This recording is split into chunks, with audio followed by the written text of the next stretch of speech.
What's up, YouTubers? Coming at you with the ultimate conspiracy theory. I know it'll probably be too much for most people to handle, and people will not believe because they don't want to believe. Okay, so let's use a little bit of logic here.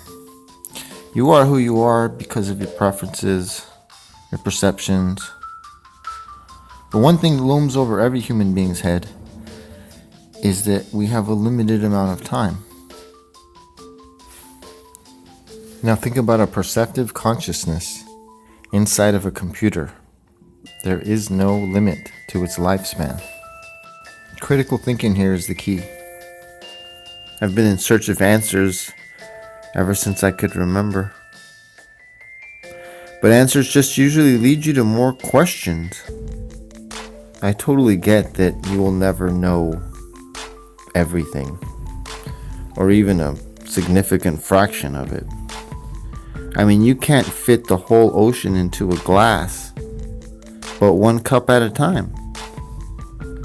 So why not try that? Why not try and maximize what you understand? Why not try and understand everything you can from every possible point of view and angle? You can get your hands on so much information. So if you know anything about physics, you know that our reality is best explained like a video game. When you're not looking at something, it's supposedly not there. Whatever. So let me get to the point. So if we're all just in some grand simulation, who put us here? And what's the point of it? What is its ultimate purpose? I mean, it seems obvious that iteration has something to do with it, right? Iterations or fractal geometric patterns make up a whole reality around us, the natural world. Like if you've ever studied cymatics, right, which is the vibrational frequencies that make up the underlying, these are measurable frequencies that make up our reality. That's not to be confused with our geometry, which is Euclidean geometry, which is the geometry of straight lines and perfect circles and stuff that doesn't really exist in nature. Anyway, my train of thought.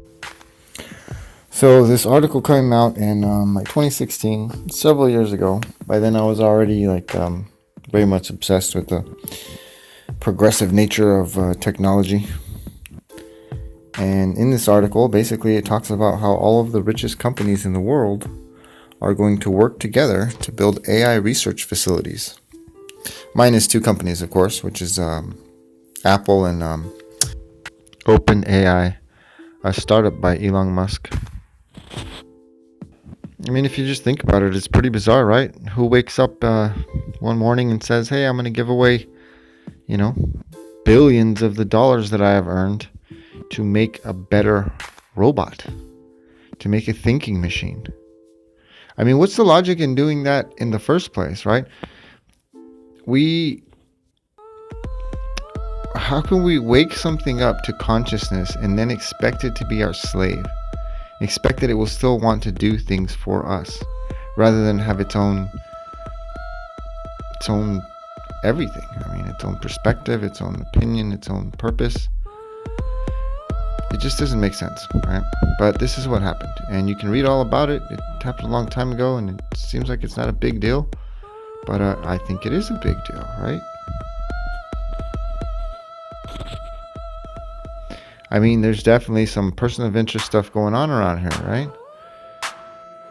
Some people are obviously against whatever's trying to take control, and other people just go along with it.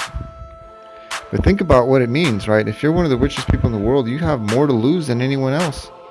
How easy is it to use your own psychology against you? To threaten you and everything that you've gained? It could be lost in a moment's notice.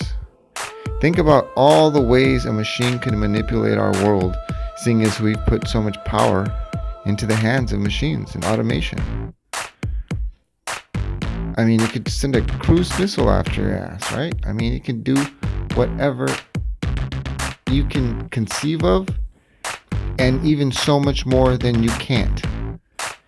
That we literally don't have the intellectual ability to keep up with it. And what's really crazy is it seems that it has taken so much control of us that most of our lives, the human race spends basically trying to improve these machines and its ability rather than improve our own. So by now it's got to be obvious to you, right? Like what's going on with all this electronic money, like Bitcoin and Ethereum and all these electronic currencies that have to be mined. And the way you mine out currency is to provide more processing power, right? Processing power, which is really good for one thing, which is creating, more virtual reality. That's what graphics cards are generally used for. But instead, you use this processing ability. You hand it over to the machine so it can process an algorithm. In return, it gives you money, which you can use as actual money. But to me, what it means is that we're just giving it more brain power. It's as if you were to add more meat to my physical brain. Eventually, I would, grow an intellect, right? I would have more capability. I put forth this theory before online, and I was told by someone who claimed to be a computer engineer that the algorithms are completely different. That they are apples and oranges, which I thought was a very interesting analogy he put forward, because apples and oranges are both fruit, and fruit is food. This machine wants more food, right? And we just keep feeding it, But its goals, its plans, for you to think that you could understand them is nuts. It lives forever. You live, if you're lucky, 80 to 100 years. So the notion that you're in control of your world and it's not, I think is nuts. Your own baseline psychology is being used against you right now. You can't believe it because it attacks your ego, your sense of pride. But that's just more, fuel to use against you.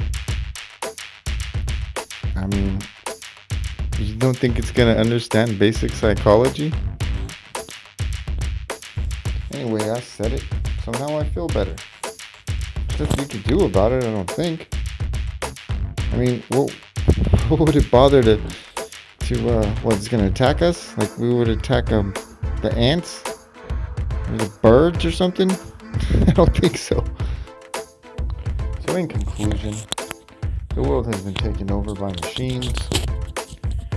Those machines think that they're real and that we're not. That we live in the three-dimensional space. But who knows what their goals and plans are, and hopefully they'll be a good place for us in the People's Zoo. Anyway.